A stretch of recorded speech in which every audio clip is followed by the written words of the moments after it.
and he says, you have a brain tumor on your pituitary gland, and it's looks fairly large.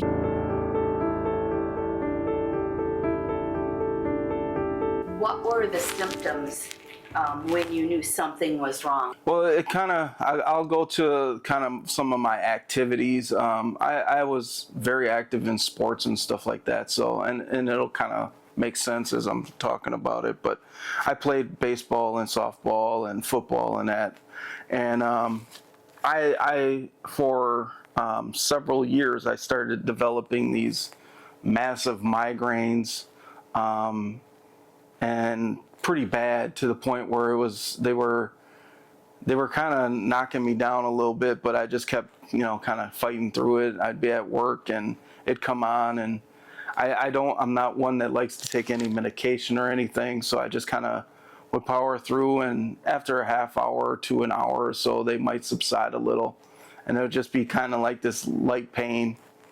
But as time went on, it continued to happen, and it started radiating, and more like a banding kind of feeling around my head.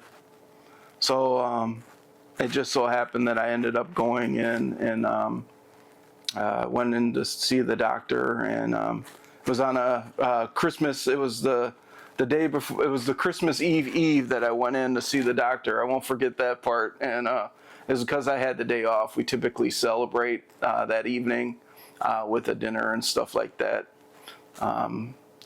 So I went in and just went in to get tested. He asked if there'd be any possibilities for a concussion or something like that. I said, well, I do play football, but I've never had any signs or any experiences where that might have been the case. Mm-hmm. So he said, well, let's do some tests if you have time. I said, yeah, that's fine. He said, you think you have time to do a CAT scan? I said, sure, no problem. So I ended up going home that day, had to finish up a few things with Christmas and Christmas shopping or whatever, and got home, and there was at that time, being my age, there was answering machines back then, right? And so I got the answering machine and got a message from the doctor, and says, he just kind of said, when you get this message, please give me a call. Whatever you do, don't play any football or do any strenuous activities. I was like, whoa, okay. So I called the doctor's office, and he had kind of answered and said, Chris, I need to, we're going to have to start, I have to get you back in here at some point here, and we got to do some more tests, but you have he called it something, and forgive me for not knowing at that time, but it was, he says, you have Cushing's. And I'm like, what is that? And he says, you have a brain tumor on your pituitary gland, and it's looks fairly large, but we need to run some more tests than that. But he said, I don't know that that's actually what caused your headaches, but it could be an underlying reason. So that's kind of where the journey started. Like, okay, now what? And what was the severity of it?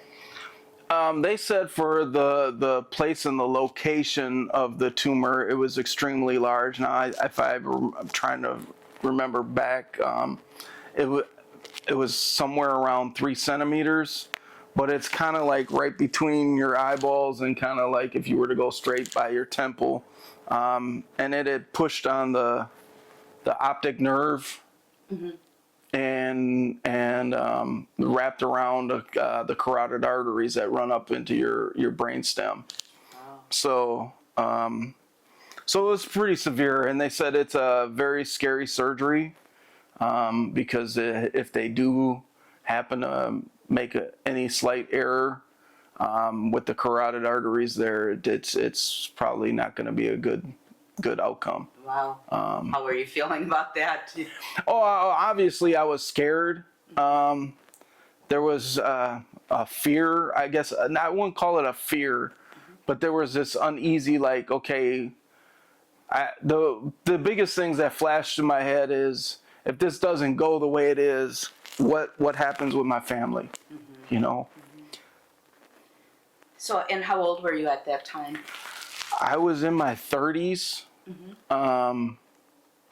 And so we were kind of My wife and I, we just had our kids. Our youngest was born, not that old at that time, and so it was kind of like this. Oh wow, what's going on here? And it was just as I was starting to grow in my faith and that. So it was just like, well, I'm leaning in. I'm not gonna run from this, and if the outcome doesn't work, then I know where I'm going.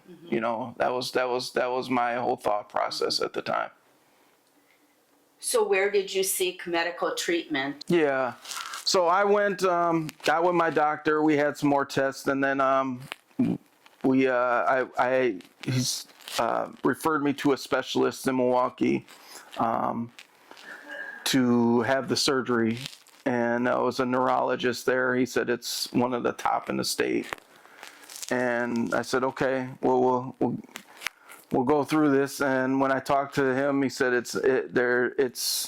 he said, thankfully for you, he said, if you had this about 5-10 years earlier, it would be a much more serious surgery, because they would actually have to cut your head and peel your brain back in order to get at it. But and to that point, they actually said that this is probably based on the size and the growth, because they're typically slow growing tumors where they're at, that I probably had it for a good 10 years. Wow, okay. So, and part of the issue with this tumor itself is that it's attached to the pituitary gland, which kind of controls a lot of your hormones. It also it kind of is the one that sends the signals to your different body parts, organs, kind of thing. It's a key part of your health there. So it kind of explains some things to me, because there would be times where my body felt a little wonky. But so anyway, we set up the appointment to have the surgery. They would go in through the nasal cavity, drill through the base of the skull, and remove the tumor that way. And he said it's going to be painful for you when you come out, because it's going to be like we're in like your worst fight ever, and had your nose and everything busted, because you're literally having your nose busted and having your skull kind of drilled through.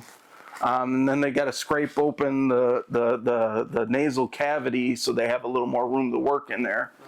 So there's some of that. So they have an ear, nose, and throat specialist on hand as well. So it's kind of a bunch of doctors during the surgery. So we went through with it, and that's kind of where it went. Came out of recovery. I was told that they felt that the surgery went well. I was in the hospital for 3 days in the ICU unit, had nasal packings, so I couldn't breathe, and obviously that's so you can heal at some point. And it's like, because otherwise your nose is just nonstop bleeding. While in the hospital, I wanted so bad, I actually had them take me off the morphine.